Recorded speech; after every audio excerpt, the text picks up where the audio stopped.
እንደምን አላችሁ? እኔ አለው እግዚአብሔር ይመስገን ደህና ነኝ። ዛሬም በጠቃሚና በአዲስ ፕሮግራም በድጋሜ ተገናኝተናል። በዛሬው የጤና ፕሮግራማችን ላይ የምንመለከተው የበሽታዎች ሁሉ መድኃኒት ስለሆነው ድንቅ የሆነ ቅመም ስለ እርድ በርካታ ጥቅሞቹን እነግራችኋለሁኝ። አጠቃቀሙን፣ መጠኑንናም ጥንቃቄ ማድረግ ያለባቸው ሰዎችስ ምን አይነት ሰዎች ናቸው የሚለውን በዚህ ቪዲዮ ላይ የምነግራችሁ ይሆናል ማለት ነው። ላይክ እና ሼር በማድረግ ታዲያ ይህንን ድንቅ የሆነ የጤና ትምህርትን ለሌሎችም አስተምሩ አሳውቁላለሁኝ። ጥያቄ ካላችሁ ደግሞ በኮመንት ላይ አስፍሩልኝ። በቀጥታ ወደ ጤና ትምህርታችን የማልፍ ይሆናል። ብዙ ሰዎች የማያውቁት በተለምዶ የሚጠቀሙት ነገር ግን እጅግ በጣም ድንቅ የሆነ ተአምራዊ ጥቅም ያለው ስለ እርድ ዛሬ በስፋት እናወራለን። እርድ ምግቦችን ለማጣፈጥ ብቻ ሳይሆን በአስደናቂው የተመጣጠነ ምግብ ይዘቱና በውስጡ ባሉት አንቲ ኦክሲዳንት ውህዶች ዝነኛ የሆነ ወርቃማ ቢጫ ቅመም ነው። የእርድ የተመጣጠነ የምግብ ይዘቱን ልንገራችሁ። በ100 ግራም የእርድ ዱቄት ውስጥ ምን ያክል ንጥረ ነገሮች እንደሚገኙ ልንገራችሁ።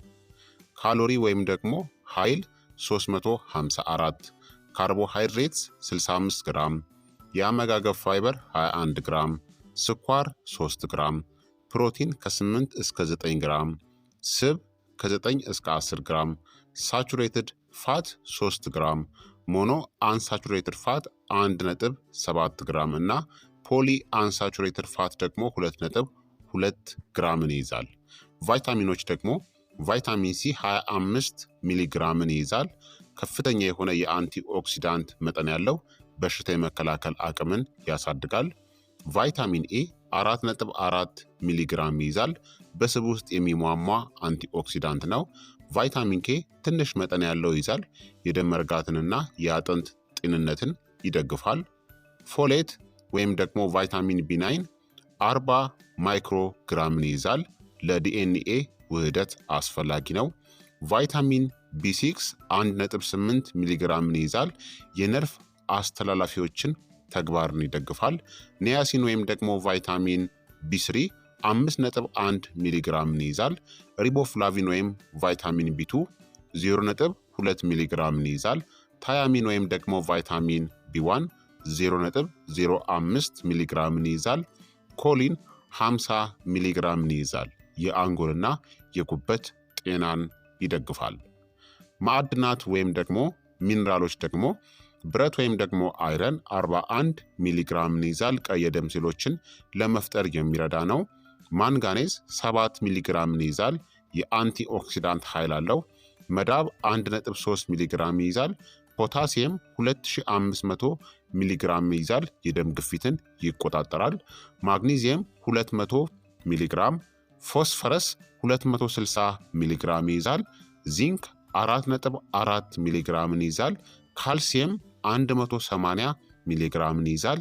ሴሊኒየም ደግሞ እጅግ በጣም አነስተኛ መጠን ይዘት አለው። በእርድ ውስጥ የሚገኙ አንቲ ኦክሲዳንትና ባዮ አክቲቭ ውህዶች ደግሞ እርድ እንደ አንቲ ኦክሲዳንትና አንቲ ኢንፍላማቶሪ ወክሎች ሆነው የሚሰሩ ፖሊፊኖሎችና ተለዋዋጭ ኦይሎች በሆኑም የበለጸገ ነው። እነዚህም እንግዲህ ኩርኩሚኖይድስን ይይዛል። እነዚህ ኩርኩሚኖይድስ እንግዲህ ዋና ፖሊፊኖሎች ነው በእርድ ውስጥ የሚገኙት። ኩርኩሚን የምንለው ዋናው ንቁ የሆነ ውህዱ ነው። ጠንካራ አንቲኦክሲዳንት ሲሆን የፍሪ ራዲካል ጉዳቶችን ያጠፋል። የሊፒድ ፐር ኦክሲዴሽን እናም የኦክሲዲቲቭ ስትረስንም ይከላከላል።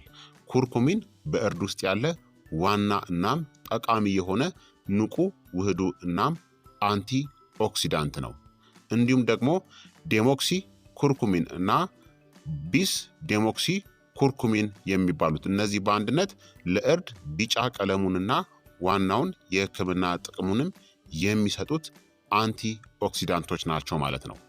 በእርድ ውስጥ የሚገኙት ፊኖሊክ ውህዶችና ፍላቮኖይዶች ደግሞ ኪውሪሲቲንን ይይዛል። አንቲ ኢንፍላማቶሪ እና የደም ስሮች ጤንነትን ይደግፋል። ኪውሪሲቲን ካምፔፈሮልን ይይዛል። አንቲ ኦክሲዳንትና ጸረ ካንሰር ባህሪያት ያሉት ነው። ካቴቺንን ይይዛል። አንቲ ኦክሲዳንትና ሴሎችን ከጉዳት የሚከላከል ነው። እንዲሁም ኤፒካቴችንንም ይይዛል። የእርድ ሌሎች አንቲኦክሲዳንቶች ደግሞ ፌሮሊክ አሲድ አለው፣ ከኦክሲዲቲቭ ስትረስ ይከላከላል። ቫኒሊክ አሲድ፣ ካፌይክ አሲድ እናም ኩማሪክ አሲድን ይይዛል ማለት ነው። እነዚህ ሌሎች አንቲኦክሲዳንቶች ናቸው። በጣም አነስተኛ የሆኑ ደግሞ ፋይቶ ኬሚካሎችም አሉት። እነዚህም ሬሲንስ፣ ታኒንስ እና ፖሊ ሰከራይድ የምንላቸው በሽታ የመከላከል ስርዓትን የማስተካከል ተግባር አላቸው ማለት ነው። ስለዚህ እርድ በእነዚህ ሁላ ንጥረ ነገሮች፣ አንቲኦክሲዳንቶች፣ ቫይታሚኖች፣ ማዕድናቶች የበለጸገ ነው ማለት ነው። በአጠቃላይ እርድ ቅመም ብቻ ሳይሆን የማክሮ ኒውትረንስ፣ የቫይታሚኖች፣ የማዕድናትና እንደ ኩርኩሚንና ፖሊፊኖሎች ባሉ ጠንካራ አንቲኦክሲዳንቶች የተሞላ ነው። እነዚህ ውህዶች አንቲ ኢንፍላማቶሪ፣ ጸረ እርጅና እናም የልብ በሽታ፣ የስኳር በሽታ፣ የአርትራይተስ እና የተወሰኑ የካንሰር አይነቶችን ከመሳሰሉ የኦክሲዲቲቭ ስትረስ ጋር ተያያዥነት ካላቸው በሽታዎች የመከላከል ጥቅሞችን ይሰጡናል ማለት ነው። ታዲያ የእርድ የጤና ጥቅሞቹ በዋነኛነት የሚመነጩት ከኩርኩሚን እናም በሌሎች አንቲኦክሲዳንቶች፣ አንቲ ኢንፍላማቶሪ ውህዶችና አስፈላጊ ኦይሎች ነው ማለት ነው። የእርድ የጤና ጥቅሞቹን በዝርዝር ልንገራችሁ። አንደኛ፣ ከፍተኛ የሆነ የአንቲኦክሲዳንት ኃይል አለው። እርድ ስር የሰደደ መጠነኛ ብግነትን ወይም ደግሞ ኢንፍላሜሽንን እንደ አርትራይተስ፣ የስኳር በሽታ፣ የልብ በሽታ እናም ካንሰር የመሳሰሉ በሽታዎችን የሚያስከትሉትን ይከላከላል። በእርድ ውስጥ የሚገኘው ኩርኩሚን የብግነት መንገዶችንና ሳይቶኪንስን ያግዳል። የአርትራይተስ፣ የጉልበት ወይም ደግሞ የመገጣጠሚያ ጥንካሬ፣ የጡንቻ ህመም እና የአንጀት ብግነት በሽታዎችን ለመቆጣጠር ይረዳል። ሁለተኛ፣ እርድ ጠንካራ የሆነ የአንቲ ኦክሲዳንት እንዲሁም የአንቲ ኢንፍላማቶሪም ይዘት አለው። እርድ ጎጂ የሆኑ ፍሪ ራዲካሎችን ያስወግዳል። እንዲሁም የሰውነትን የራሱን አንቲ ኦክሲዳንት ኢንዛይሞች እንደ ግሉታቲየንን ያሳድጋል። ሴሎችን፣ ፕሮቲኖችን እናም ዲኤንኤን ከኦክሲዲቲቭ ስትረስም ይከላከላል። እርጅናን ሊያዘገይ እናም እንደ አልዛይመር እና ፓርኪንሰንስ ያሉ በሽታዎችንም ይከላከላል። ሶስተኛ፣ የመገጣጠሚያ እናም የአጥንት ጤንነትን ይደግፋል። መደበኛ አጠቃቀሙ በአርትራይተስ እና በሩማቶይድ አርትራይተስ ላይ የሚከሰተውን ህመምና ብግነትን ይቀንሳል። የመገጣጠሚያዎችን ተለዋዋጭነትና እንቅስቃሴን ያሻሽላል። ከአንቲ ኢንፍላማቶሪ መድኃኒቶች ጋር ተመሳሳይ በሆነ መልኩ ይሰራል፣ ግን የጎንዮሽ ጉዳቶቹ ጥቂት ናቸው። አራተኛ፣ የአንጎል ጤናን ያሳድጋል። እርድ BDNF የአንጎል መነሻ ኒውሮትሮፊክ ፋክተር የተባለውን የአንጎል ሴሎችን የሚደግፍ የእድገት ሆርሞንን ይጨምራል። የማስታወስ ችሎታን፣ የመማር ሂደትን ያግዛል። እንዲሁም የአልዛይመር በሽታ ስጋትንም ይቀንሳል። በእርድ ውስጥ ያለው ቱርሜሮን ኒውሮጄነሲስን፣ አዲስ የአንጎል ሴሎች መፈጠርን ያበረታታል። አምስተኛ፣ የልብ ጤናንም ያሻሽላል። እርድ ኮሌስትሮልና ትራይግሊሰራይድን ለመቀነስ ይረዳል። የኤልዲኤ ኮሌስትሮል ኦክሲዴሽንን ይከላከላል። የደም ስሮች ተግባርን፣ የኢንዶቴሊያል ሄልዝን ያሻሽላል። እንዲሁም የረጋ ደም መፈጠርንም ይቀንሳል። ኩርኩሚን የልብ ድካምና የስትሮክ ስጋትንም ሊቀንስ ይችላል። ስድስተኛ፣ የጉበት መርዛማነትን ማስወገድን ይደግፋል። ኩርኩሚን የጉበት ኢንዛይሞችን እንቅስቃሴ ያሳድጋል። ይህም ጉበት መርዛማ ንጥረ ነገሮችን እንዲሰባብር ይረዳዋል። ጉበትን ከአልኮል፣ ከከባድ ብረቶችና ከሌሎች ጎጂ ንጥረ ነገሮች ይከላከላል። የስብ ሜታቦሊዝምን በማሻሻል ስባማ የጉበት በሽታ ስጋትንም ይቀንሳል። ሰባተኛ፣ የምግብ መፈጨትን ጤንነትን ያሳድጋል። የሐሞት ምርትን ያነቃቃል። የስብ መፈጨትን ያግዛል። የምግብ አለመፈጨት፣ የሆድ መነፋት፣ የጋዝና የአሲድ ሪፍሌክስን ያስታግሳል። በአልሰሬቲቭ ኮላይተስ እናም በክሮንስ በሽታ ላይ ያለውን ብግነትን ለመቀነስም ይረዳል። ስምንተኛ፣ በሽታ የመከላከል ስርዓትንም ያጠናክላል። ኩርኩሚን ጸረ ተዋሲያን፣ ጸረ ቫይረስ እና ጸረ ባክቴሪያ ውጤቶች አሉት። እንደ ቲሴሎች፣ ቢሴሎች እና ማክሮፋጅስ ያሉ የበሽታ መከላከያ ሴሎችን ያሳድጋል። ሰውነት ኢንፌክሽኖችንና ወቅታዊ ጉንፋንንም እንዲዋጋ ይረዳዋል። 9ኛ ካንሰርን ለመከላከልና ለመርዳትም ይረዳል። ኩርኩሚን የእጢ ሴሎችን እድገትን ያቀዘቅዛል፣ እንዲሁም አንጂዮጀነሲስ እጢዎችን የሚመግቡ አዲስ የደም ስሮች መፈጠርንም ይከላከላል። ዲኤንኤ ከለውጦች ከሚውቴሽን ይከላከላል።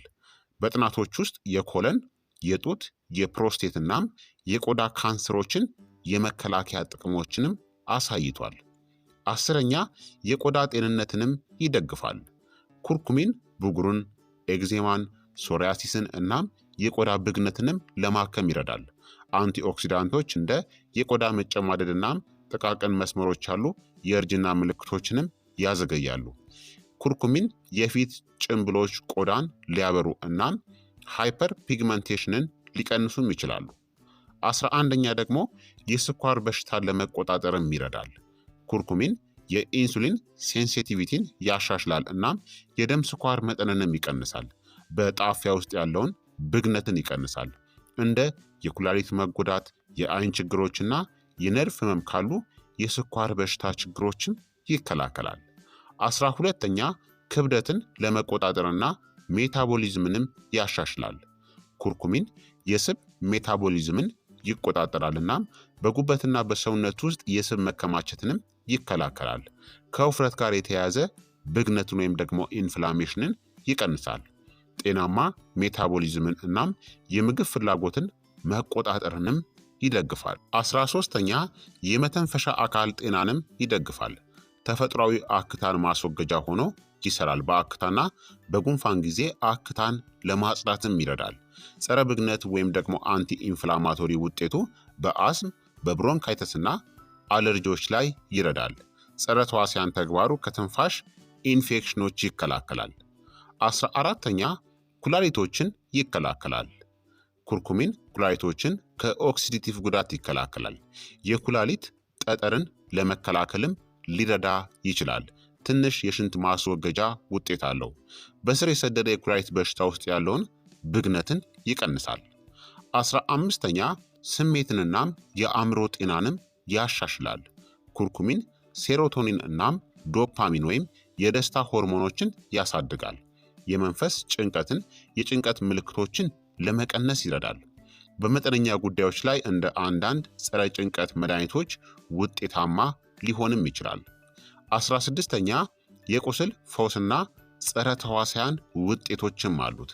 እርድ በተለምዶ በተቆራረጡ ቁስሎች ላይም ይተገበራል። ፈውስን ያፋጥናል፣ የኢንፌክሽን ስጋትንም ይቀንሳልና ጠባሳንም ይቀንሳል።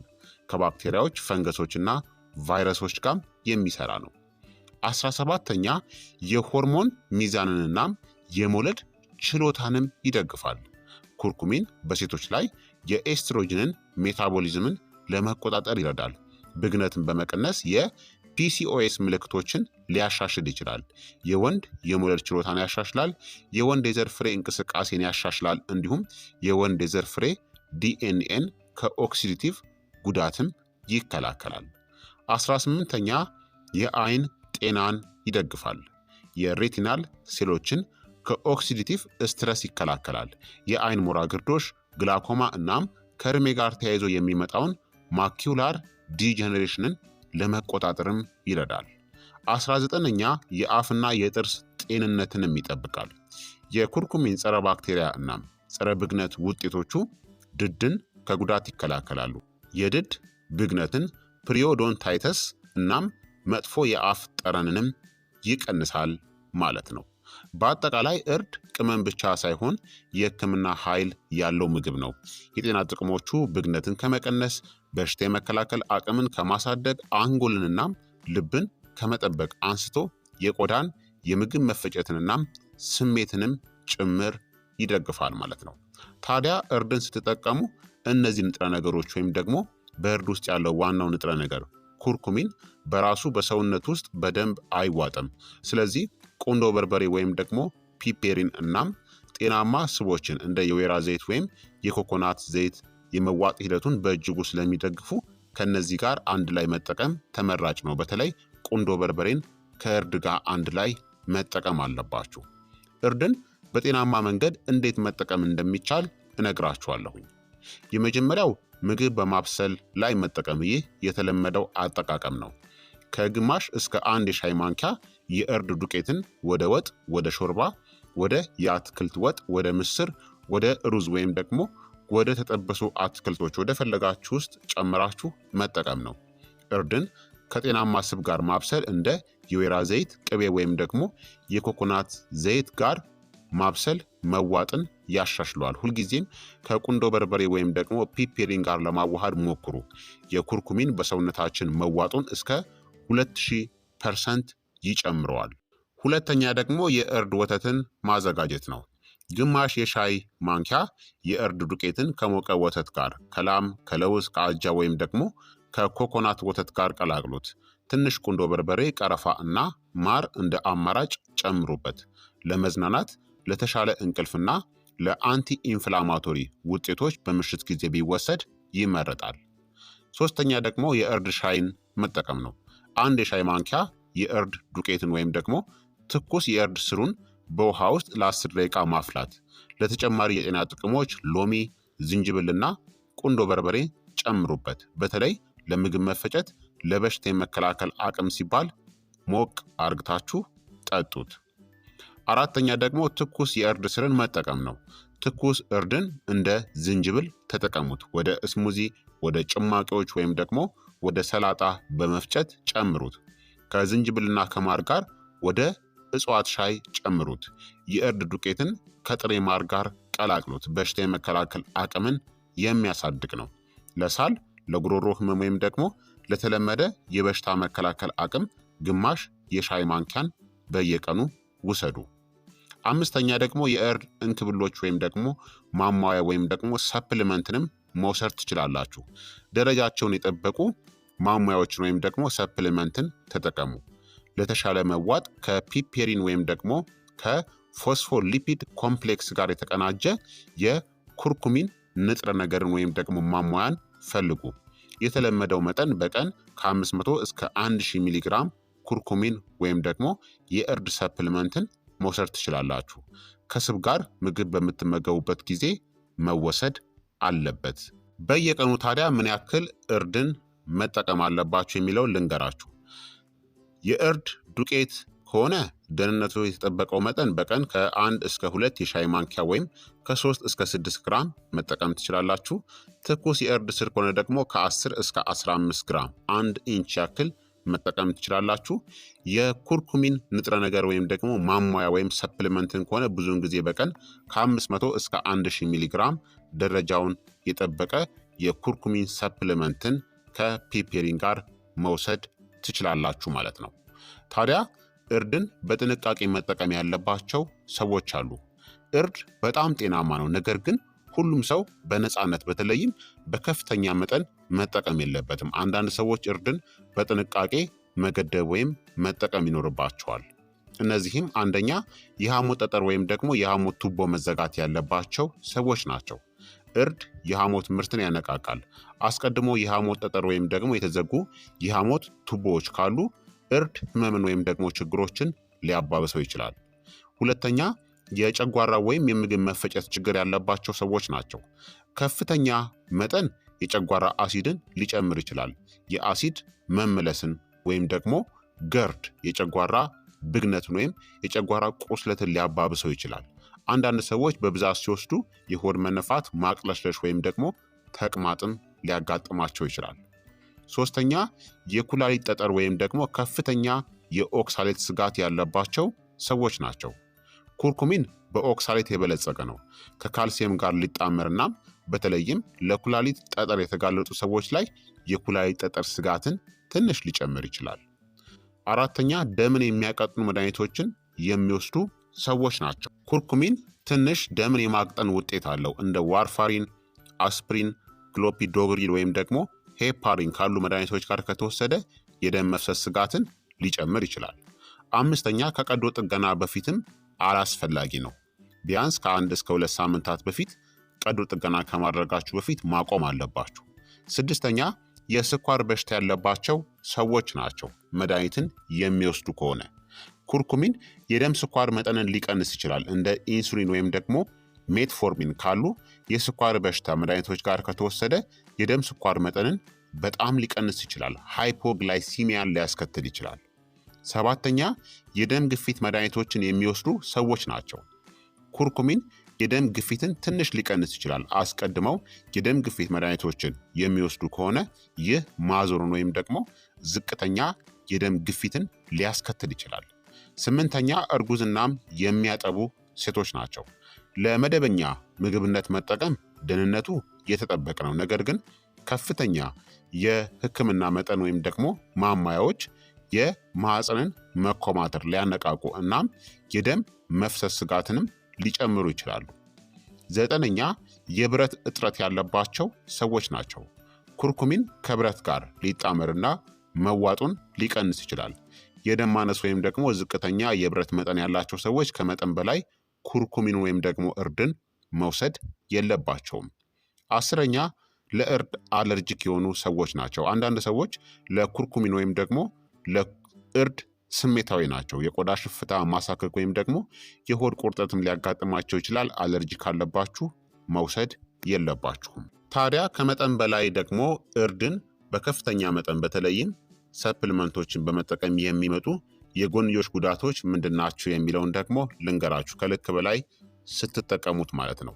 የጨጓራ ችግሮች ሊከሰት ይችላል። እንደ ማቅለሽለሽ፣ ተቅማጥ፣ የሆድ መነፋት፣ አሲድ ሪፍሌክስ ወይም ደግሞ የጨጓራ አሲድ ወደ አፍ ወይም ወደ ኢሶፈገስ መመለስና የጨጓራ ቁስለት ሊያጋጥማችሁ ይችላል። ከልክ በላይ ከተጠቀማችሁ የሐሞት ከረጢት ችግሮች ሊያጋጥም ይችላል። የሐሞት ጠጠርን ወይም ደግሞ የሐሞት ቱቦ መዘጋትንም ሊያባብሰው ይችላል። የኩላሊት ጠጠር አደጋ ሊከሰት ይችላል፣ በከፍተኛ ኦክሳሌት ምክንያት ማለት ነው። የደም መፍሰስ ስጋት ሊኖር ይችላል፣ በተለይም ደምን ከሚያቀጥሉ መድኃኒቶች ጋር ከተወሰደ። ዝቅተኛ የደም ስኳር ስጋት ሊኖር ይችላል። በስኳር ህመምተኞች ላይ የሃይፖግላይሲሚያ ስጋት ሊከሰት ይችላል። ዝቅተኛ የደም ግፊት ሊኖር ይችላል። አስቀድሞ በደም ግፊት መድኃኒት ላይ ከሆናችሁ ማዞርና ራስን መሳት ሊከሰት ይችላል። የብረት መዋጥ ላይ ጣልቃ መግባት ነው የደም ማነስን ሊያባብሰው ይችላል። እንዲሁም የአለርጂክ ምላሾች ስሜታዊ በሆኑ ሰዎች ላይ ሽፍታ፣ ማሳከክ ወይም ደግሞ የቆዳ መቆጣት ሊከሰት ይችላል ማለት ነው። ታዲያ ችግሮች ብዙውን ጊዜ የሚከሰቱት በከፍተኛ የህክምና መጠን ወይም ደግሞ በረጅም ጊዜ ማሟያዎችን ወይም ደግሞ ሰፕልመንቶችን ከመጠን በላይ በመጠቀም ነው ማለት ነው። ቅድም ባልኳችሁ መጠን እርድን የምትጠቀሙ ከሆነ በየቀኑ ዱቄቱ ከሆነ ከ1 እስከ 2 ማንኪያ የምትጠቀሙ ከሆነ እርድ ያን ያክል የጎንዮሽ ጉዳቶችን አያስከትልም። ኦቨርዶስ ከተጠቀማችሁ፣ ከልክ በላይ ከተጠቀማችሁ፣ በተለይ ማሟያዎችን ወይም ደግሞ ሰፕልመንቶችን ከልክ በላይ ከተጠቀማችሁ እነዚህ ጉዳቶች ሊከሰትባችሁ ይችላል ማለት ነው። ስለዚህ ክቡራትና ክቡራን ተመልካቾቼ ከዛሬ ጀምሮ እንግዲህ እርድን ምንጊዜም ቢሆን በአመጋገባችሁ ውስጥ ማካተት ይኖርባችኋል። ከፈለጋችሁ የእርድ ውሃን አዘጋጅታችሁ የእርድ ሻይ ሊሆን ይችላል።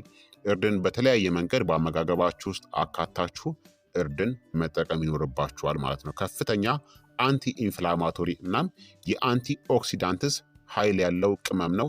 በርካታ በሽታዎችን አስቀድሞ ለመከላከል ይረዳል ማለት ነው። እዚህ የዛሬው የጤና ትምህርት እንግዲህ ይህንን ይመስል ነበረ። እንደተማራችሁበት ተስፋ አደርጋለሁኝ። ሀሳብ አስተያየታችሁም አይለኝ ይላለሁኝ። ላይክ እና ሼር እያደረጋችሁ ደግሞ ሌሎችንም አስተምሩ። በቀጣይ የጤና ትምህርት እስከምንገናኝ እኔንም እናንተንም ቸር ያቆየን። መልካም ጊዜ፣ መልካም ቆይታ። ቻው ቻው።